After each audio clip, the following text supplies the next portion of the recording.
Hello, welcome to our channel all about home electronics. So in this video, we're going to be taking a close look at GE's smart switch that we're showing you right here. This is a switch that will allow you to automate a single light in your home or your office, or perhaps more than one light. We're going to unbox the contents, we're going to show you the actual installation and setup, and then at the end we're going to review the actual performance and its reliability. So if you're not already a subscriber, hit the button at the bottom right of your screen. When we produce future tips, you'll be notified. Give the video a thumbs up. We're going to start right after this.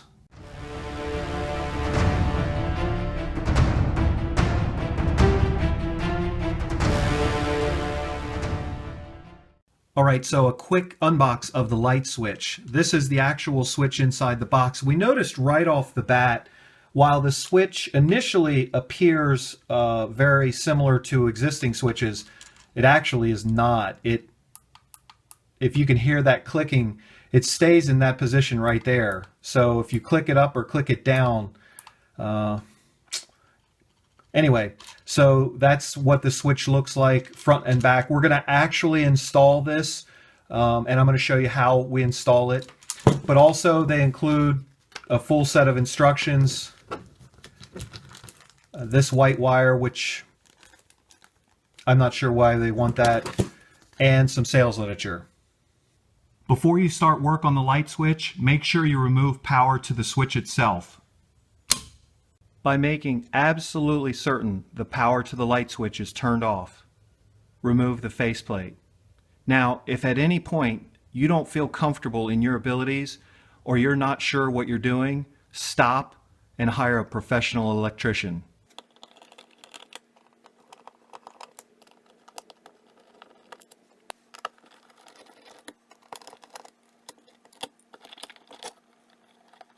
With the switch that we're going to replace pulled away from the wall, go ahead and change out the wiring connections to the new smart switch.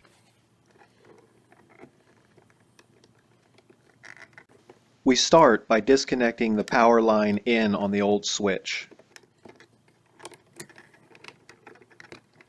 The smart switch can be used in a multi-switch configuration as well as a single location as we're doing here. It has terminals for your line in, your load out, your neutral, and it also has one for a traveler and of course a ground.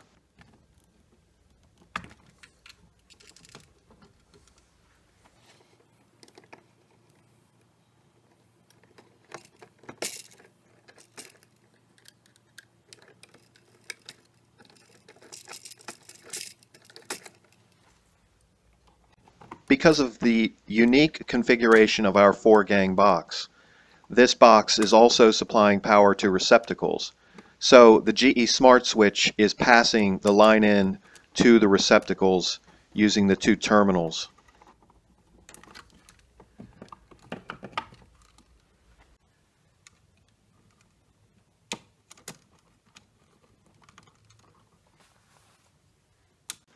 Here, we are simply connecting the ground wire to the GE Smart Switch.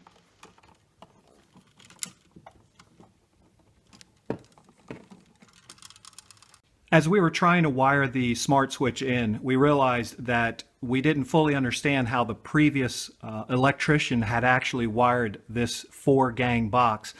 So we had to open up every switch so that we can take a look at the wire and figure out how that prior electrician wired the box. This is going to add substantial time to the installation of this GE smart switch, or any smart switch for that matter. Because of the internal design of the GE smart switch, and depending upon how your switch box was wired by an electrician, you might need to take that included white jumper and tie it off to all the neutrals. But again, that's specific to your installation, and if you're not comfortable with it, hire a professional electrician. In a moment, when we've finished reinstalling the switch, we're going to talk about what systems this smart switch is compatible with, its features, its programming, and then we're going to test and report on its reliability. The GE Smart Switch works off of Z-Wave wireless technology. If you're not familiar, Z-Wave is a low-power wireless communication protocol. In order for Z-Wave to work, the switch has to constantly receive power. That white jumper ties in the neutral to the switch, completing the circuit, so the switch has power for its Z-Wave wireless signal 24/7. It is a low power radio signal. This is the actual hub that the GE Smart Switch sends its wireless Z-Wave signal to. This hub, according to the instruction, needs to be about 10 feet away from the switch. And 10 feet away is actually a short distance and a little bit problematic. But Z-Wave is actually a mesh network of wireless nodes that bounce off of one another.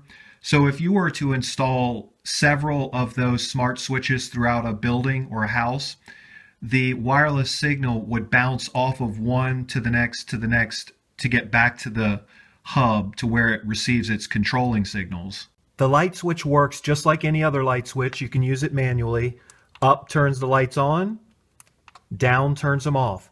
Now when you're ready to program the light switch to your Z-Wave hub controller, once you have your specific Z-Wave hub controller ready to receive the signal, simply click the switch up one time and your hub should pick up the switch signal. Okay, so we're going back to the packaging because we think it has some valuable information on it and we want to explain it a little bit better. You can control this switch from any smart mobile device. We've tested it. It worked reliably. You can schedule times on which you want your lights to turn on and turn off. That worked fantastic. Now here is a listing of some services that this GE Smart Switch is compatible. It's actually compatible with any Z-Wave platform service, but in this case, ADT Pulse, Lowe's Iris, we can't even read that one, Staples Connect, Samsung SmartThings, Nexia, Vera, Revolve, and they list many others. It will function with an LED bulb, a CFL bulb, an incandescent, and a halogen. We tested it on a CFL and an incandescent, worked no problem. It'll operate fans, pumps, and you can control outdoor lights and indoor lights as well. So it'll work with any device, whether it's your smartphone, tablet, a PC, or a Z-Wave remote control. You can control it from anywhere. You can schedule timed events. You can customize scenes. You can do a single switch or a multi-switch configuration, and then they have a diagram here on the back which shows the load, line, neutral, and traveler terminals. So we paid about $39 for this particular switch. We found that there was another one for a little bit less money. There's information in the description below this video on it. We appreciate you stopping by. If you haven't, please subscribe, give the video a thumbs up, and have a great day.